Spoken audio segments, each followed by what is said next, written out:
சேலம் நாணய கண்காட்சி வரும் ஜூன் திங்கள் 21, 22, 23 சேலத்தில் நடக்க உள்ள நாணய கண்காட்சி பற்றி இன்னைக்கு நம்ம பார்க்க போகிறோம்.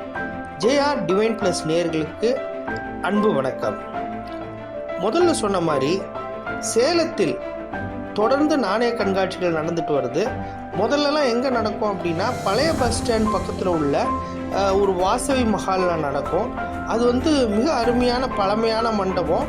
இருந்தாலும் பழைய பஸ் ஸ்டாண்டில் அந்த பழைய டவுனுன்றனால மிக குறுகிய சந்து கூட்டம் உள்ளதுன்றனால சில விமர்சனங்கள் வந்தது.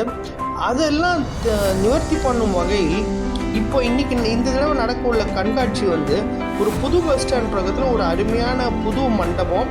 அந்த மண்டபத்தில் அனைத்து வசதிகளும் போக்குவரத்து வசதிகளும் கூடிய ஒரு மண்டபத்தை ஆர்கனைஸ் பண்ணியிருக்கிறாங்க. இது யார் நடத்துறது அப்படின்னா நம்ம தம்பி ரியாஸ் அவர்கள் நடத்துகிறாரு. இவர் கொங்கு மண்டலத்தில் கோயம்புத்தூர் தவிர்த்து சேலம் சுற்றி உள்ள சேலம், ஈரோடு, நாமக்கல், திருச்செங்கோடுலேருந்து அங்கே கிருஷ்ணகிரி, தருமபுரி, ஓசூர் வரைக்கும் உள்ள டவுன்ஸில் தொடர்ந்து கண்காட்சிகளை நடத்திட்டு இருக்காரு. சிறப்பாக நடைபெற வாழ்த்துக்கள். அனைவரும் கட்டாயமாக வாங்க, தொடர்ந்து ஆதரவு கொடுங்க. ஜேஆர் டிவைன் ப்ளஸ் சேனலை சப்ஸ்கிரைப் பண்ணுங்கள், லைக் பண்ணுங்கள், ஷேர் பண்ணுங்கள். நன்றி, வணக்கம்.